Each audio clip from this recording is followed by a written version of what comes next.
Good morning. We have a bit of a wild Friday, November 7th Yay. for you. I mean, sometimes it just comes in hot. Today we're talking about Carmax's CEO getting fired, Tesla approving Elon's pay plan, and some gas-powered scouts. No, I'm not talking about Boy Scouts. Not Yeah, Boy but, Scouts. I mean, look, sometimes you just The world's have to show. upside down.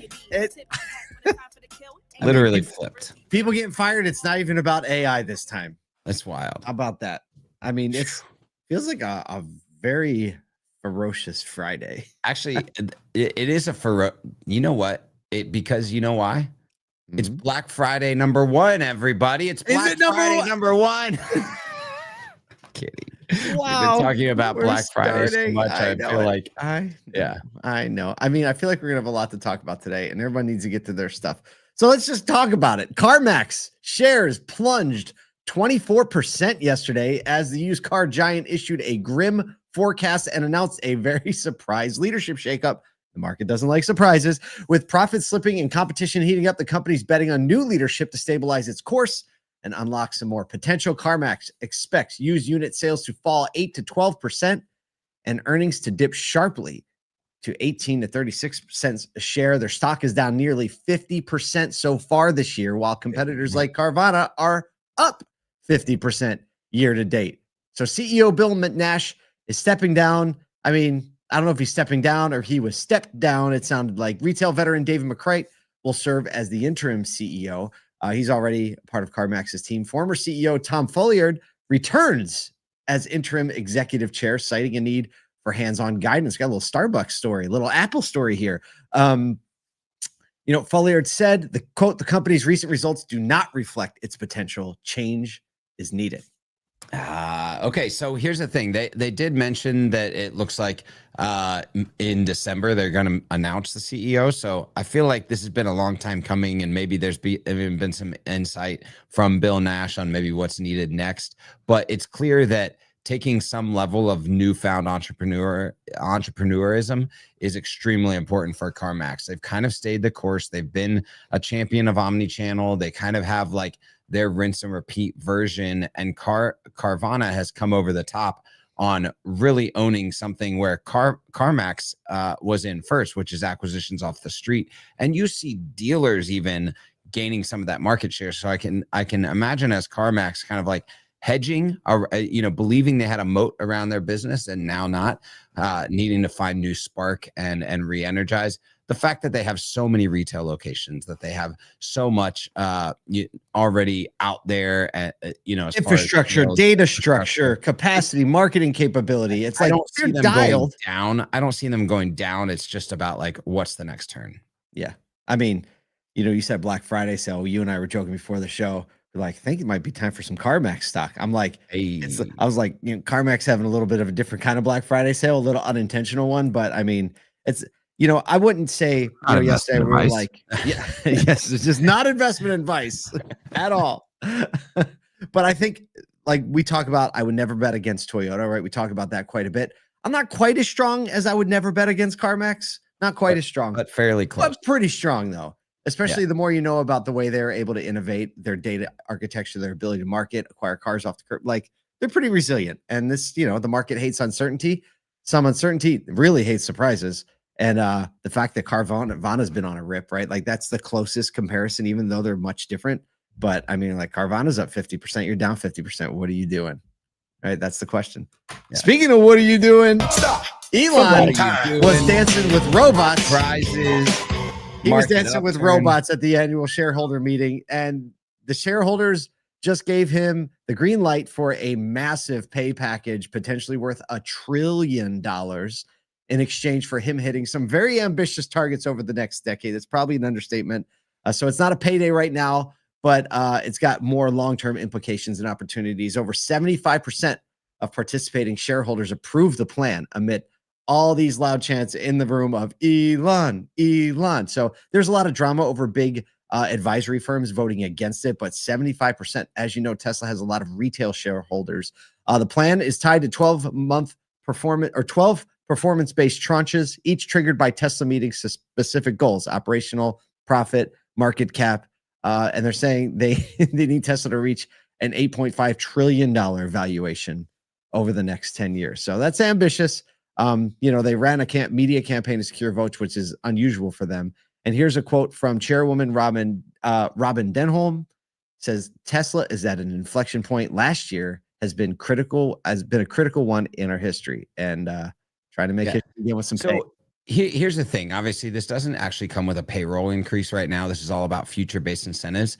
And the reason why I think people are chanting Elon is because they understand what Elon focuses on gets innovation in his brain, right? So like over the last couple of years, he's been so focused on humanoid robots, SpaceX, and his acquisition of Twitter, that's now X, and so much innovation. His ideas on Grok, his desire to get to the moon, his send people into space, has been focused there. And what I think they're hoping this does is return his focus over to Tesla as making the most innovative products, EVs, autonomous vehicles, robo taxis on the road. And if they can do that, the actual Tesla as an entity will rise. I actually was having a conversation with someone last night that we had over to the house, and they were like, when I look back, and they're in the auto industry and the insurance industry, they said, when you look back over the last 5-6 years, the level of innovation on an actual Tesla Model 3 or Model S is not that crazy. They haven't had a major redesign. They haven't like the iPhone.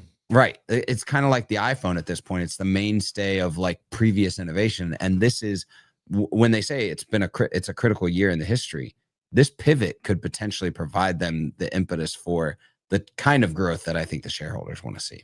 A couple things not mentioned in the show notes, but definitely if you paid attention, a big part of the strategy is being able to deliver 1 million robots, right? So they're going to be the first ever to manufacture humanoid robots in a production line, like you manufacture cars. If you want to see what that looks like, you can just watch Iron Man 2. I think they did it in Iron Man 2, or Iron Man. They manufactured all the mass robots.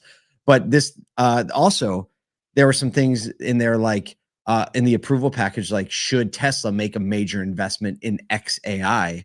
So you start to see the holdings and the strategies merging together with this approval. It wasn't just on a pay plan. They let another strategy. So we say it all the time. You and I have been saying this for years. It's not a car company, right? And I think they're just going to be less of a car company as time goes forward and they grow the other things. So, speaking of car companies, stop. Segue time. Haven't talked about Scout in a while, but it turns out EV truck buyers want a little gas on the side. Over 80% of the 130,000 reservations for the upcoming Scout Terra and Traveler EVs are versions with a gas-powered generator to boost range.